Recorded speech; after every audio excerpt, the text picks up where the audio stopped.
Olá, seja bem-vindo ao canal e vamos para mais um capítulo de A História, a Bíblia contada como uma única história do começo ao fim. Não se esqueça de se inscrever no canal, de compartilhar, de curtir este vídeo, de deixar os seus comentários. É muito importante você curtir, compartilhar, para que esta palavra possa chegar a outros corações e transformar vidas como um dia fez comigo e com você. No capítulo passado, nós vimos o nascimento do Rei Jesus e terminamos com a sua genealogia. E hoje nós vamos para mais um capítulo, o capítulo 25, Um Homem Comum. No princípio era aquele que é a palavra. Ele estava com Deus e era Deus. Ele estava com Deus no princípio. Todas as coisas foram feitas por intermédio dele. Sem ele, nada do que existe teria sido feito.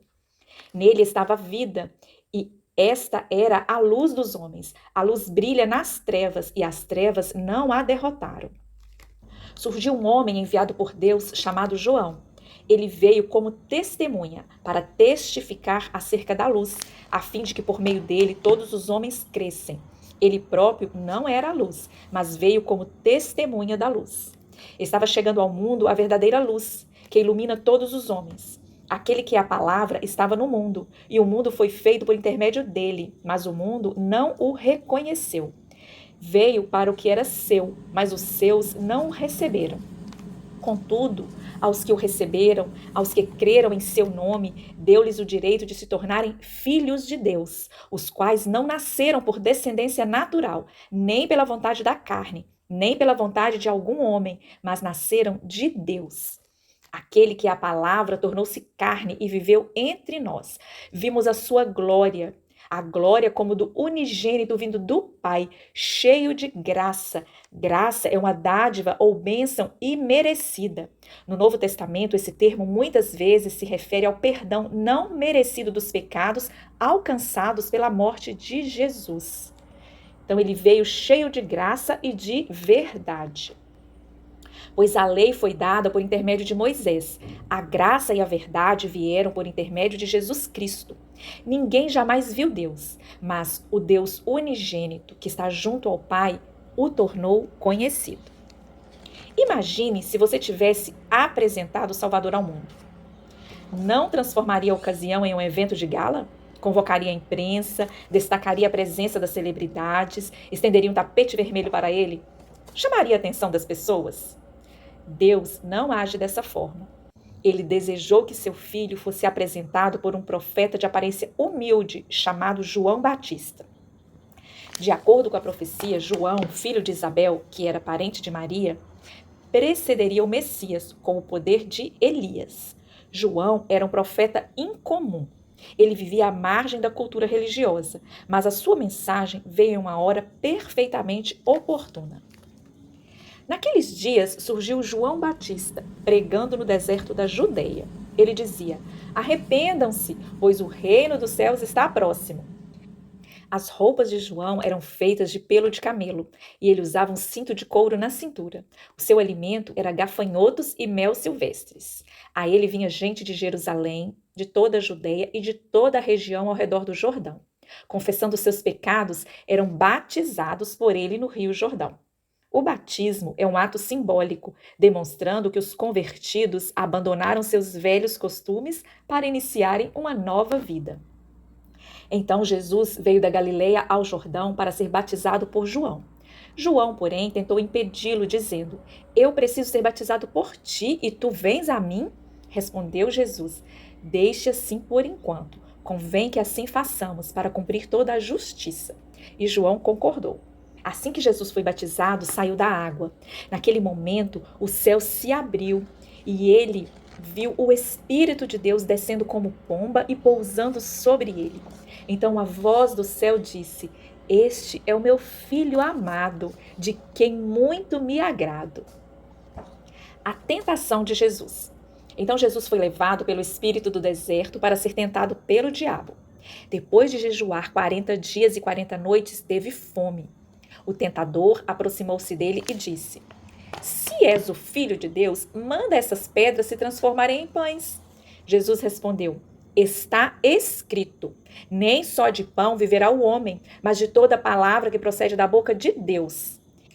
Então o diabo levou a cidade santa, colocou na parte mais alta do templo e lhe disse: se és o filho de Deus, joga-te daqui para baixo, pois está escrito: ele dará ordens aos seus anjos a seu respeito, e com as suas mãos eles o segurarão, para que você não tropece em alguma pedra.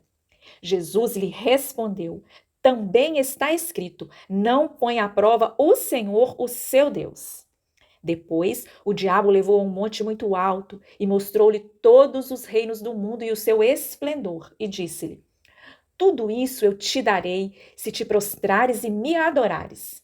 Jesus lhe disse: retire-se, Satanás, pois está escrito: adore o Senhor, o seu Deus, e somente a ele preste culto.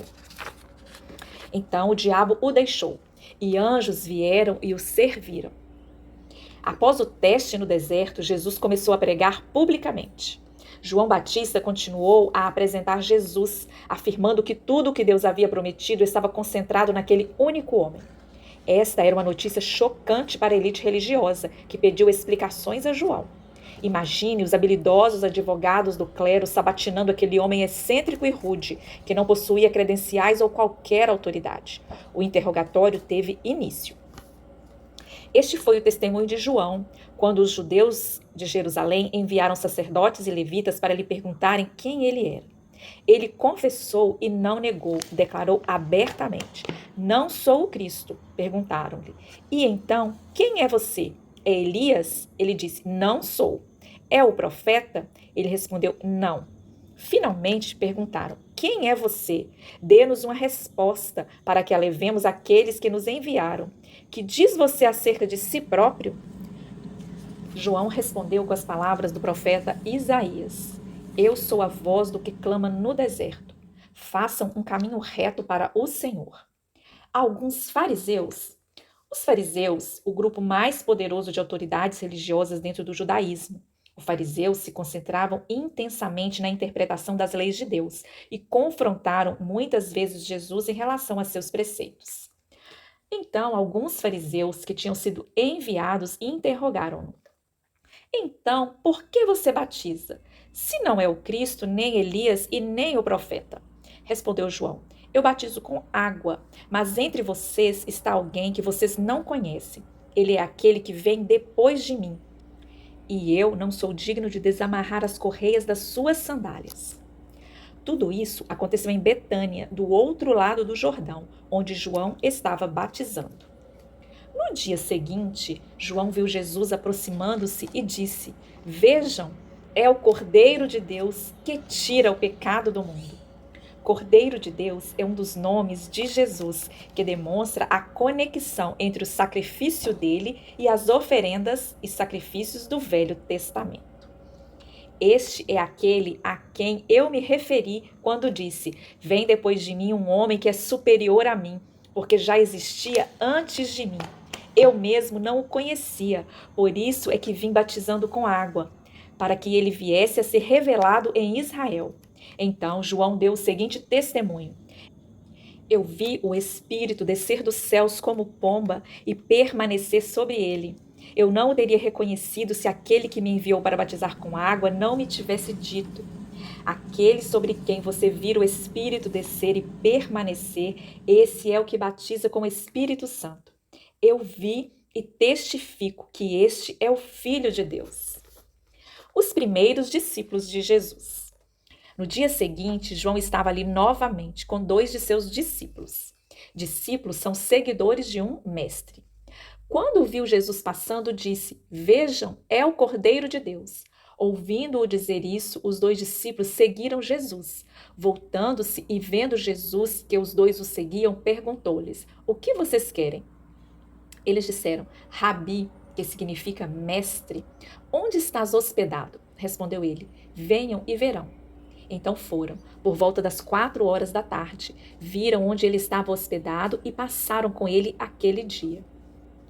André, irmão de Simão Pedro, era um dos 2 que tinham ouvido o que João dissera e que haviam seguido Jesus. O primeiro que ele encontrou foi Simão, seu irmão, e lhe disse: achamos o Messias, isto é, o Cristo. E o levou a Jesus. Jesus olhou para ele e disse: você é Simão, filho de João. Será chamado Cefas, que traduzido é Pedro. No dia seguinte, Jesus decidiu partir para a Galileia. Quando encontrou Filipe, disse-lhe: siga-me. Filipe, como André e Pedro, era da cidade de Betsaida. Filipe encontrou Natanael e lhe disse: achamos aquele sobre quem Moisés escreveu na lei e a respeito de quem os profetas também escreveram, Jesus de Nazaré, filho de José. Perguntou Natanael: Nazaré? Pode vir alguma coisa boa de lá? Disse Filipe: venha e veja. Ao ver Natanael se aproximando, disse Jesus: aí está um verdadeiro israelita, em quem não há falsidade. Perguntou Natanael: de onde me conheces? Jesus respondeu: eu o vi quando você ainda estava debaixo da figueira, antes de Filipe o chamar. Então Natanael declarou: mestre, tu és o filho de Deus, tu és o rei de Israel. Jesus disse: você crê porque eu disse que o vi debaixo da figueira. Você verá coisas maiores do que esta. E então acrescentou: digo-vos a verdade. Vocês verão o céu aberto e os anjos de Deus subindo e descendo sobre o Filho do Homem. Filho do Homem. Este nome de Jesus enfatiza sua natureza dupla, que lhe permitia ser ao mesmo tempo totalmente Deus e totalmente humano. Jesus transforma água em vinho. No terceiro dia de um casamento em Caná da Galileia, a mãe de Jesus estava ali. Jesus e seus discípulos também haviam sido convidados para o casamento. Tendo acabado o vinho, a mãe de Jesus lhe disse: eles não têm mais vinho, respondeu Jesus. Que temos em comum, mulher? A minha hora ainda não chegou. Sua mãe disse aos serviçais: façam tudo o que ele mandar. Ali perto havia 6 potes de pedra, do tipo usado pelos judeus para as purificações cerimoniais. Em cada pote cabiam entre 80 e 120 litros. Disse Jesus aos serviçais: encham os potes com água.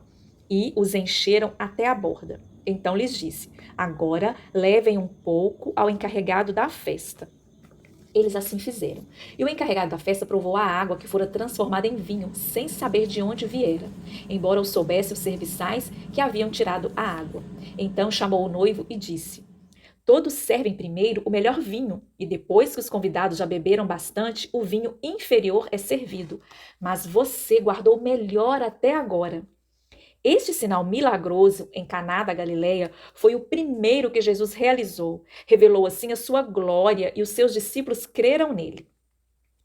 Jesus começou a revelar quem era de fato, e todos o achavam diferente de qualquer pessoa que haviam conhecido. Embora fosse totalmente humano, também era totalmente Deus. Tendo seus 12 discípulos como assistentes, Jesus deu início à sua missão itinerante de ensinamentos e cura. Logo viajou para Jerusalém, a fim de celebrar o feriado da Páscoa. Era lá que decisões políticas e religiosas eram tomadas. Muitos ouviam os ensinamentos de Jesus e acreditavam que ele era o Messias. Outros o consideravam um agitador. Movido pela curiosidade, um líder religioso procurou Jesus na calada da noite. Então, o Filho de Deus aproveitou a chance para resumir sua missão, falando sobre nascer de novo. Havia um fariseu chamado Nicodemos, uma autoridade entre os judeus. Ele veio a Jesus à noite e disse: mestre, sabemos que ensinas da parte de Deus, pois ninguém pode realizar os sinais milagrosos que está fazendo se Deus não estiver com ele. Em resposta, Jesus declarou: digo-lhe a verdade, ninguém pode ver o reino de Deus se não nascer de novo. Nascer de novo é uma expressão que significa a aquisição de uma nova vida espiritual, mediante a crença em Jesus Cristo como Filho de Deus e a aceitação da sua morte na cruz como uma dádiva, um presente que livra os homens do pecado. Perguntou Nicodemos: como alguém pode nascer de novo sendo velho? É claro que não pode entrar pela segunda vez no ventre de sua mãe e nascer. Jesus respondeu: digo-lhe a verdade. Ninguém pode entrar no reino de Deus se não nascer da água e do Espírito. O que nasce da carne é carne, mas o que nasce do Espírito é Espírito.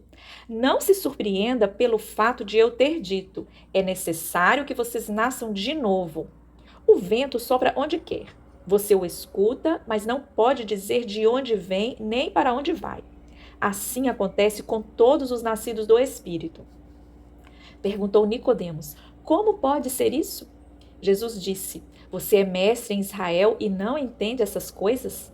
Asseguro que nós falamos do que conhecemos e testemunhamos do que vimos, mas mesmo assim vocês não aceitam o nosso testemunho. Eu falei das coisas terrenas e vocês não creram. Como crerão se eu falar de coisas celestiais? Ninguém jamais subiu ao céu a não ser aquele que veio do céu, o Filho do Homem. Da mesma forma como Moisés levantou a serpente no deserto, assim também é necessário que o Filho do Homem seja levantado, para que todo aquele que nele crer tenha a vida eterna. Porque Deus tanto amou o mundo que deu seu Filho unigênito para que todo aquele que nele crer não pereça, mas tenha a vida eterna. Pois Deus enviou o seu Filho ao mundo, não para condenar o mundo, mas para que esse fosse salvo por meio dele. Quem nele crê não é condenado, mas quem não crê já está condenado, por não crer no nome do Filho unigênito de Deus. O tipo de afirmação que Jesus fazia não o tornava muito popular entre a elite religiosa. Porém, Jesus tinha um propósito e passava boa parte do seu tempo entre pessoas comuns que possuíam necessidades humanas comuns. Uma delas era uma mulher que conheceu na região de Samaria. Mulheres eram cidadãs de segundo escalão na cultura daquela época. Além disso, a rivalidade implacável que havia entre os judeus e os samaritanos impedia que muitos dos primeiros se associassem aos últimos, principalmente em se tratando de uma mulher. Jesus, no entanto, foi mais uma vez contra a corrente. Assim, chegou a uma cidade de Samaria, chamada Sicar, perto das terras que Jacó dera a seu filho José. Ali havia um poço, o poço de Jacó. Jesus, cansado da viagem, sentou-se à beira do poço. Isso se deu por volta de meio-dia. Nisso veio uma mulher samaritana tirar água. Jesus disse: Dê-me um pouco de água. Os seus discípulos tinham ido à cidade comprar comida. A mulher samaritana lhe perguntou: Como o Senhor, sendo judeu, pede a mim, uma samaritana, água para beber? Pois os judeus não se davam bem com os samaritanos. Jesus lhe respondeu: Se você conhecesse o dom de Deus e quem está pedindo água, lhe teria pedido e dele receberia água viva. Disse a mulher: O Senhor não tem com que tirar água. O poço é muito fundo. Onde pode conseguir essa água? Acaso o Senhor é maior do que o nosso pai Jacó, que nos deu esse poço, do qual ele mesmo bebeu, bem como seus filhos e o seu gado? Jesus respondeu: Quem beber dessa água terá sede outra vez, mas quem beber da água que eu lhe der nunca mais terá sede. Ao contrário, a água que eu lhe der se tornará nele uma fonte de água a jorrar para a vida eterna. A mulher lhe disse: Senhor, me dê dessa água, para que eu não tenha mais sede e nem precise voltar aqui para tirar dessa água.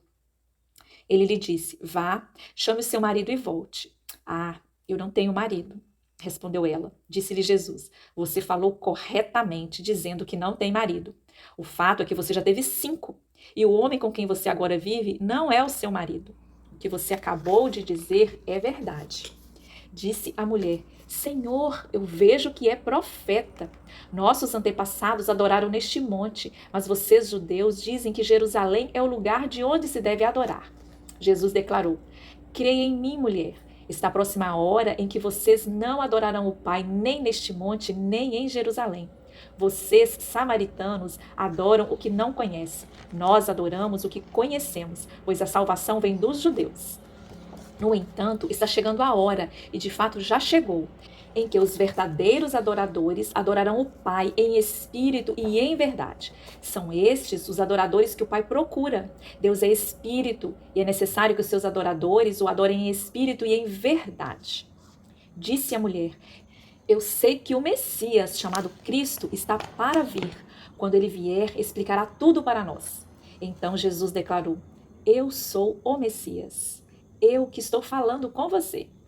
Naquele momento, os seus discípulos voltaram e ficaram surpresos ao encontrá-lo conversando com a mulher. Mas ninguém perguntou: Que queres saber? Ou por que está conversando com ela? Então, deixando seu cântaro, a mulher voltou à cidade e disse ao povo: Venham ver o homem que me disse tudo o que tenho feito. Será que ele não é o Cristo? Então saíram da cidade e foram para onde ele estava.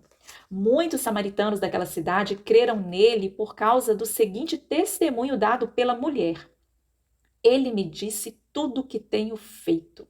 Assim, quando se aproximaram dele, os samaritanos insistiram em que ficasse com eles, e ele ficou 2 dias. E por causa da sua palavra, muitos outros creram. E disseram à mulher: agora cremos não somente por causa do que você disse, pois nós mesmos o ouvimos e sabemos que este é realmente o Salvador do mundo. Depois daqueles 2 dias, ele partiu para a Galileia. Jesus expulsa um espírito imundo. Eles foram para Cafarnaum. E logo que chegou o sábado, Jesus entrou na sinagoga e começou a ensinar. Todos ficavam maravilhados com seu ensino, porque eles ensinava como alguém que tem autoridade e não como os mestres da lei. Justo naquele momento, na sinagoga, um homem possesso de um espírito imundo gritou: o que queres conosco, Jesus de Nazaré? Vieste para nos destruir? Sei quem és tu, o Santo de Deus. Cale-se e saia dele, repreendeu Jesus. O espírito imundo sacudiu o homem violentamente e saiu dele gritando. Todos ficaram tão admirados que perguntavam uns aos outros: o que é isto?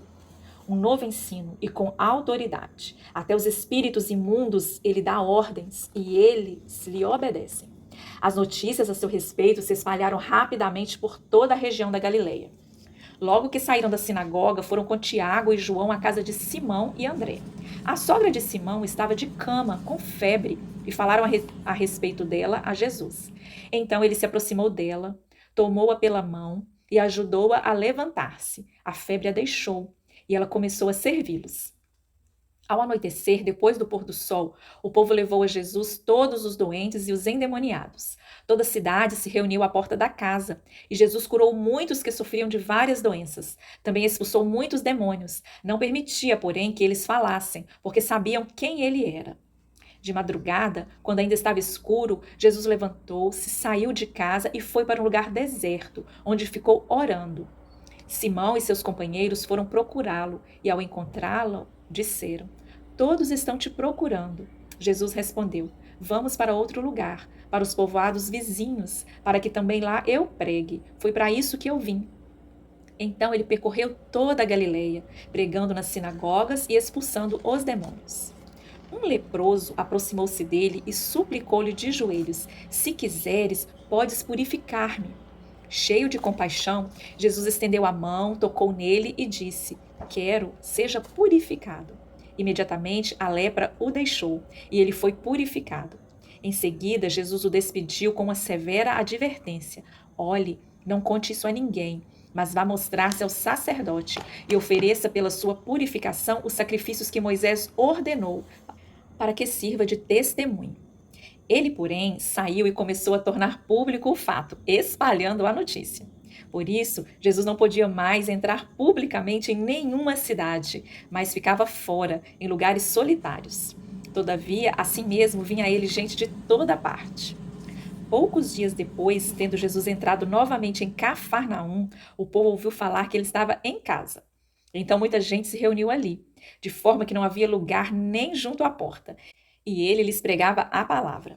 Vieram alguns homens trazendo um paralítico, carregado por 4 deles. Não podendo levá-lo até Jesus por causa da multidão, removeram parte da cobertura do lugar onde Jesus estava, e pela abertura do teto baixaram a maca em que estava deitado o paralítico. Vendo a fé que eles tinham, Jesus disse ao paralítico: filho, os teus pecados estão perdoados. Estavam sentados ali alguns mestres da lei, raciocinando em seu íntimo: por que este homem fala assim? Está blasfemando. Quem pode perdoar pecados a não ser somente Deus? Jesus logo percebeu em seu espírito que era isso que eles estavam pensando e lhes disse: por que vocês estão remoendo essas coisas em seu coração? Que é mais fácil dizer ao paralítico: os teus pecados estão perdoados, ou levanta-se, pega a sua cama e ande? Mas para que vocês saibam que o Filho do Homem tem na terra autoridade para perdoar pecados, disse ao paralítico: eu digo a você, levanta-se, pegue a sua cama e vá para casa. Ele se levantou, pegou a maca e saiu à vista de todos, que atônitos glorificaram a Deus, dizendo: nunca vimos nada igual. Jesus saiu outra vez para a beira-mar. Uma grande multidão aproximou-se e ele começou a ensiná-los. Passando por ali, viu Levi, filho de Alfeu, sentado na coletoria, e disse-lhe: Siga-me. Levi levantou-se e o seguiu. Durante uma refeição na casa de Levi, muitos publicanos e pecadores estavam comendo com Jesus e seus discípulos, pois havia muitos que o seguiam.